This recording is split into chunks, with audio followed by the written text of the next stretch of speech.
The 13th Candle by Tuesday Lobsang Rampa, read for you by BlueFriend in beautiful BC.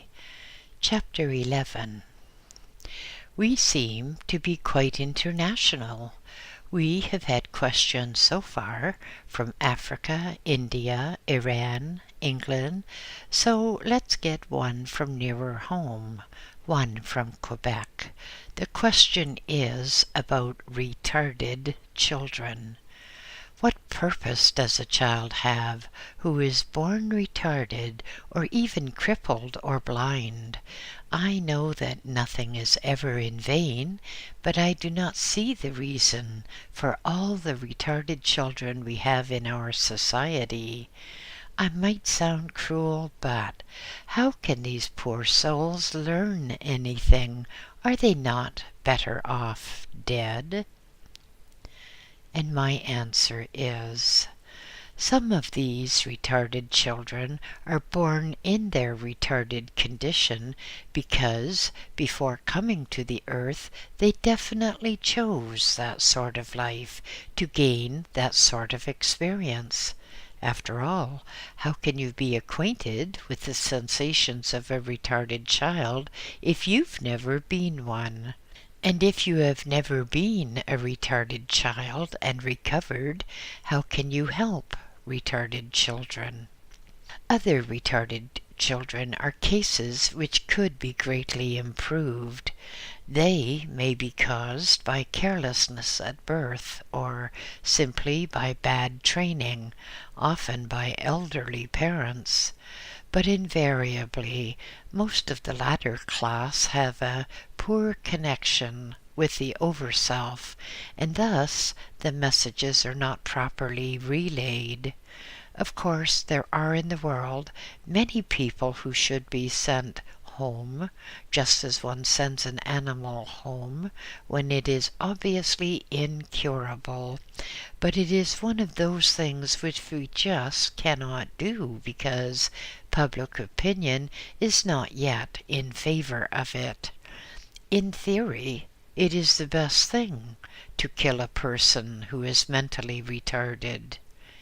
In theory.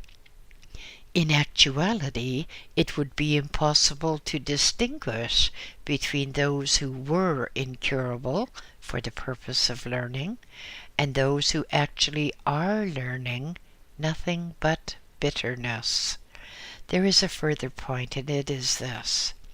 The person who is incurable today, and so a candidate for euthanasia, might be cured tomorrow or next week by the advancing sciences.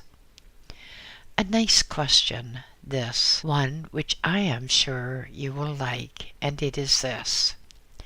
To what extent should one be forgiving? The Bible says an eye for an eye and a tooth for a tooth, but this is inhuman. The man Jesus said to forgive 70 times 7, yet this is impossible in today's life. How much tolerance should one give? Well, this is an answer which might make certain old ladies of either sex blush, but I have a rough rule for how much one should take. I know all about turning the other cheek, but really, we only have 4 cheeks, 2 in the front and 2 behind. When all 4 have been slapped, then it's time to slap back. Much harder. And stop the nonsense once and for all, because to continuously sit back, meek and mild, and take all the abuse which is hurled at one, is just to prove oneself a ninny and a weakling, and not worthy of any consideration at all. We should consider, are we man or mouse? If we are mouse, then squeak to your heart's delight, but run back into the woodwork out of the way. If you are a man, or mankind, then if people go beyond certain limits, it is foolish to tolerate any more. Dr. Rampa, the letter started, you can look into the Akashic record, and you know what is going on. Tell me, what was the truth about the Shakespeare affair? Did Shakespeare write his books, or what? Yes, for those who know how and who know how not to abuse it, the Akashic record is available for special purposes. But it doesn't really matter who Shakespeare was or why there is all the mystery. But here are some absolute facts. The poor farmer's boy, who was later to be known as Shakespeare, had a very great attribute. He had a frequency which was entirely compatible with an entity who needed to come to the earth to do a special task. So the boy, who was to be known as Shakespeare, was watched very carefully, watched as the careful gardener watches the blooming of a rare and precious plant. At the appropriate moment, arrangements were made whereby the entity then inhabiting the body of the person who was to be known as Shakespeare, the author, was released from what to him had become tiresome bondage. He didn't like the life of poverty, a life of hardship, and so it was easy to arrange that the entity controlling Shakespeare left, relinquished his control, and he passed on elsewhere. The entity who had this special task to do, and who for some considerable time had been seeking a suitable vehicle, because it is so wasteful for such high entities to have to come down and be reborn and risk losing much knowledge through the traumatic experience of birth, the entity looked for a suitable grown host, and when the time was ripe, the body was vacated by one and instantaneously reoccupied by the other.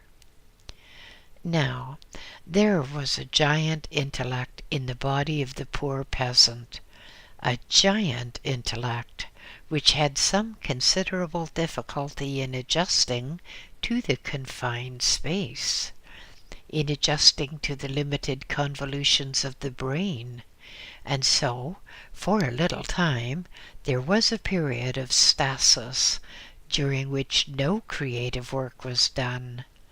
Then the giant entity controlling the peasant body set forth to London, set forth to explore, to become accustomed to the new body, and to overcome its gaucheries. With the passage of time, and as increasing familiarity had been acquired over the body and the brain, the entity began its task, writing immortal classics.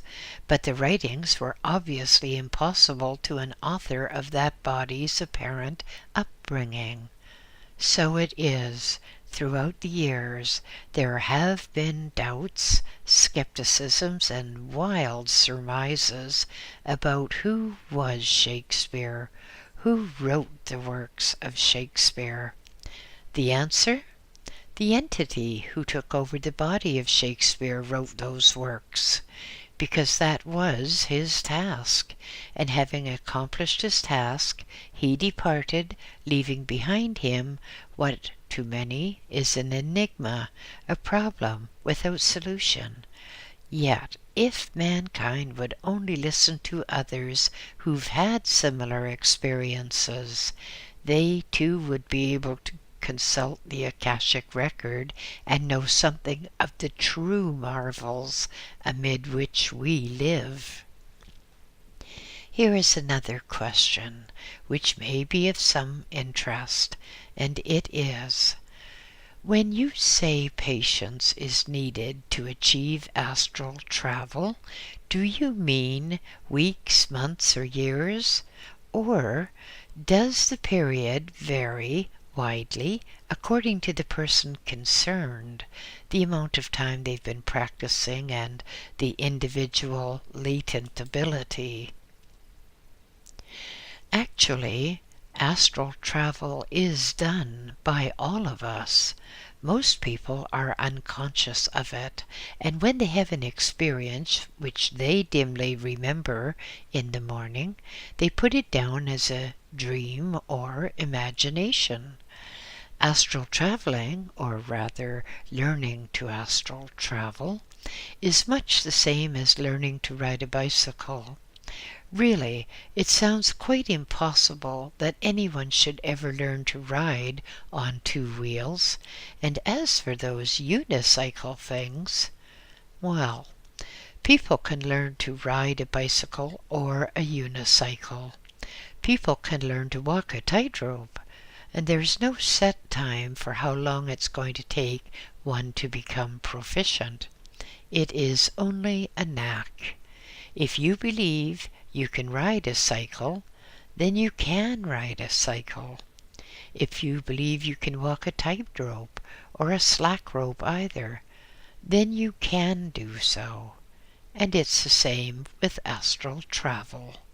It is not possible to set out a list of exercises on how you start to astral travel. How would you tell a person the manner in which he should learn to ride a bicycle? How would you tell a person how he would learn to use roller skates? Besides the obvious one of tying a cushion to his posterior, that is. And again, how would you teach a person how to breathe so that he could live? Breathing is a natural thing. We just do it. We're not always conscious of doing it, are we? We're only conscious of breathing when there is some difficulty. We are not conscious of astral traveling either, most of us, but it is just as easy as breathing, just as easy as riding a bicycle. The main thing is that you should decide that you're going to astral travel consciously. The emphasis is on the word consciously. Unfortunately, the word imagination has a bad name. People think that to imagine a thing is to pretend something which doesn't exist. Perhaps we should say visualize instead. So, to start astral travel, you should go to bed alone, of course, and in a room alone also. You should rest in any position whatsoever, so long as it is completely comfortable. If you could stand on your head, that would be quite all right if you found it comfortable. But if you want to lie on your back or on your side, on your front, so long as it is comfortable, that's all you need to do. If you find it comfortable, then that is all you need. So, lying down comfortably, make sure that your breathing is complete. That is, slow and deep and even, naturally, comfortably, not forced. Lie like that for a few moments, collecting your thoughts. Then, with the light out, visualize yourself as a body within a body. Visualize you are in a body withdrawing from your outer body in much the same way as you would withdraw your hand from the glove which encompassed it. Form a mental picture of your body just as you are lying on the bed. Do you have pajamas on? Then visualize them, even to the stripes or the patterns or the flowers. Do you have a nightdress? Visualize that precisely as it is. Do you have pretty little bows and laces around your neck? Well, be sure you visualize them. Or are you one of those hardy souls who sleeps like a peeled banana? Well, visualize yourself just as you are. and then go on with your visualization to visualize your astral form to be absolutely identical with the outer form.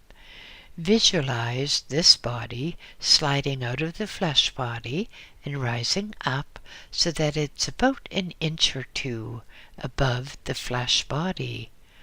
Hold it there. Just concentrate on visualizing what it is like. If you're a girl, you'll have long hair. But that is a mistake because boys too seem to have long hair nowadays. But anyway, if you have long hair, visualize it hanging down. Is it touching the face of the flesh body? Then push it up a few inches. Visualize that body as a solid creation. Look at it from the top, from the ends, from underneath, so that you can get a complete picture, a solid picture of it. Then let yourself feel satisfaction. You are out of the body. Do you feel the astral body swaying up and down slightly? Be careful. If it sways too much, you will have a dreadful feeling of falling, and then you'll slam back into your flesh body again with a horrid bunk, which will jerk you back to being just in bed. Be satisfied for the moment, thinking of your body, your astral body, floating a little way just above your flesh body. Then gradually visualize the astral body sinking back inside the flesh body, just as you would slide your hand into a glove. Try that for a night or two until you can hold the visualization strongly, and when you can do that, go further. You've gotten out of your body. You are floating just above your flesh body. Think, where do you want to go? Do you want to go and see Dr. Armand Leggy, the doctor who gave you such a bad medical report or something? All right, you know what he's like. Think of him. Think of yourself traveling. Think of yourself arriving. If you can do it like this, you can just tickle him on the back of his neck. He will become frightfully uncomfortable. But perhaps it's a little unkind to tell you of a trick like that. Do you want to think of your girlfriend? Well, you can go and see your girlfriend too, if you want to. But remember, if you have the wrong thoughts in your mind about what you're going to see, you will find that until you've got an awful lot of practice, you'll end up back in your body with a hearty slap. What happens is this. You get out of your body. You think you will go and see some girlfriend or someone whom you'd like to have as a girlfriend. You know it's her bath time, and you want to see if she has any moles on her birthday suit. You get there, but her aura detects your presence and alerts her subconscious. Her consciousness may feel uneasy. She may keep looking over her shoulder or something. She may wonder if the landlord's peeping through the keyhole. She won't see you, but her aura will sense you, and the subconscious will rise and give you such a bunk that you will forget all that you've seen, and you'll be chased back to your body with more of a shock than you thought possible. Only when your thoughts are pure can you intrude on another person's privacy like this. And to those people who write in and ask how they can peep at their girlfriend at the wrong time, well, the answer is, for your own sake, don't. You'll get some pretty rough treatment. Practice this visualization. It's an easy thing indeed. When you can visualize it, then you can do it. So, how long is it going to take depends upon you, upon how quickly you can realize the truth. The truth is that you do astral travel, but because of civilized conditioning, etc., you do not always realize it. You do not always remember it. And when you do remember it, most times you pass it off as imagination or a dream or as wishful thinking. As soon as you accept the reality of astral travel, then you can sincerely visualize astral travel. And when you can sincerely visualize astral travel, then believe me, you can do it, because it is far more simple than getting up off a chair. It is far more simple than picking up a book. Astral travel is basic. It is part of a living person's birthright, no matter whether it be a horse, a monkey, a human, or a cat. Everyone does astral travel. But how quickly you do it consciously, well, that depends on you. Curiouser and curiouser, the very next question is, you say that in the astral everything shimmers, but to me everything shimmers always. Is it because I wear glasses? When you are in the astral, everything shimmers because it is full of life, full of vitality. If you are doing it properly, you can see little specks of light around you. You see as if everything was in a shaft of sunlight. No doubt you've been on some grimy railroad station and had a shaft of sunlight peer in through a murky window. In the shaft of sunlight you have seen little specks floating about. Well, in the astral, everything is like that. You are in perpetual sunlight, and everything shimmers with the vitality of life. It is the opposite of being in smog. In the astral, by the way, bad sight does not occur. It does not matter if you are blind. In the astral, you have all your senses. You can hear and see. You can smell and you can feel. 100% efficiency every time. So why not try astral travel? It is easy and it is natural. And finally, astral travel is utterly, utterly safe. You cannot get hurt, and so long as you are not afraid, no harm of any kind can happen to you. If you are afraid, well, you're just wasting your energy. There is nothing to it except that. The only thing is, if you are afraid, you are dissipating your energy needlessly, and you are slowing down your vibration so much that you're making it difficult to stay in the astral, in the same way that an airplane that loses its forward speed sinks. You don't want to sink, do you? All right then, don't be afraid. There is nothing of which to be afraid. So the questions come rolling in ad infinitum. Add 2 and 2 together. The old typewriter goes clacking away and the pages come churning out. Not churning out really, because everything is thought out, but with a bit of practice typing comes fast. And so the pages come out anyway, which means as there are more and more pages, there's less and less room for further questions. So, let us answer just one more question in this chapter. And here's a good one.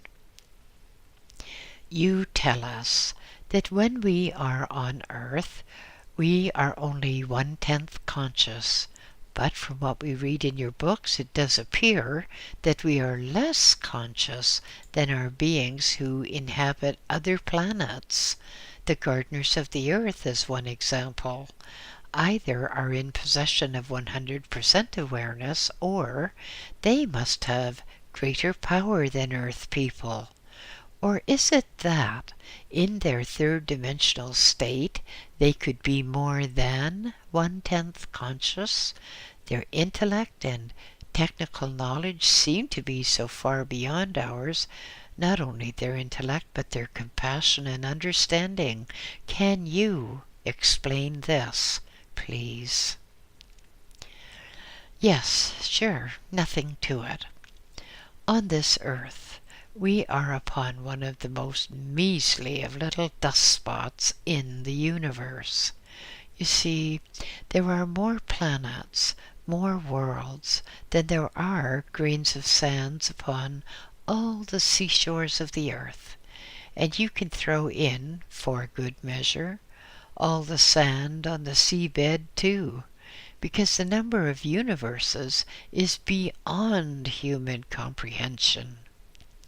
If you get a bit of dirt beneath your nail and you look at it all beneath a microscope, you find there are thousands of bits of dirt. But then think of all the stuff on the surface of your body. Think also that no matter how this dirt appears to you, yet still it is formed of the basic carbon molecule. So piece of dirt beneath a nail, how are you going to imagine how many molecules, how many worlds there are in one human body? And having decided upon that, how about all the other human bodies, the animal bodies, the bodies on other worlds, etc.? Upon this world, we are 1/10 conscious, but upon other worlds people may be several more tenths conscious. But if they were even 1/20th conscious, they would still be far more intelligent than the people of Earth. The gardeners of the earth are not just three-dimensional people living somewhere out there in space, ready to slap down an intruding astronaut or cosmonaut. They are in a different dimension also, and of course their technical abilities are so far above that of humans that humans, to them, would be like a particularly scruffy microbe sitting on a particularly scruffy piece of dirt.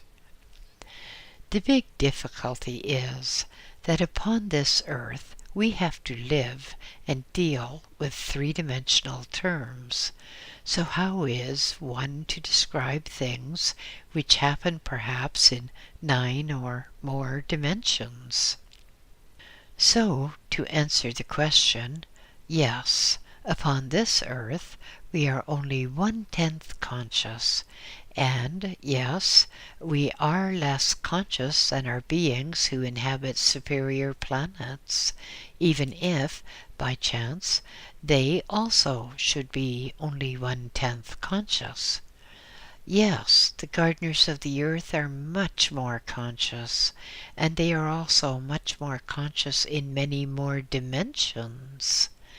They have worked their way up from what we are now, and yet above them there are higher beings, and to them the gardeners of the earth are just as we appear to the gardeners of the earth.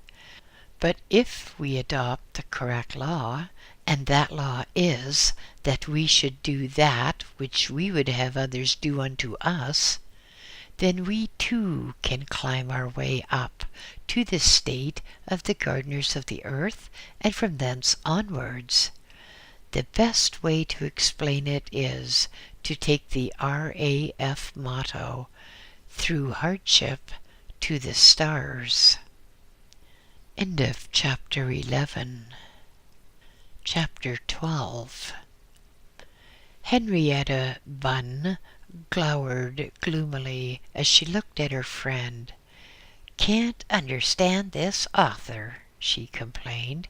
"Here am I trying to study his books and there's no index. How does he expect one to find a thing again? Read all the books?"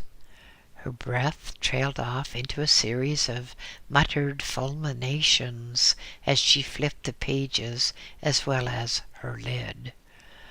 Her friend, Frida Preisner, smiled indulgently.